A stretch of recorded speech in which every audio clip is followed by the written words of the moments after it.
আসসালামু আলাইকুম ভাইয়া সন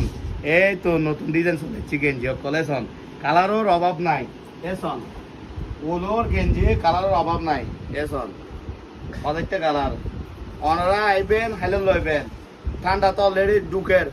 ও ফদরত গরম লাতিয়ে ঠান্ডা এ সন ওলোর গেঞ্জি অ্যাভেলেবেল কালার যারা তো লাইব নূর শপিং সেন্টার চলে আইবেন দেখা হইব হরে নূর শপিং সেন্টার এ সন প্রচুর কালার এবং কালার দেখাইতে চাইলে শেষ হয়ে যাবে দিন শেষ লাইট শুরু হইব আবার এই কালার কিন্তু প্রচুর কালার আছে মালের অভাব নাই এই তো মালের রেডা আছে আর রেডা আছে প্রচুর কালার ইনশাল্লাহ হরে চলে যাবেন এরকম কালার এই প্রচুর গেঞ্জি আরো পাইবেন আরো অ্যাভেলেবেল পাইবেন দেখা হইব নূর শপিং সেন্টার হাটগড় ফতেঙ্গা সালামু আলাইকুম।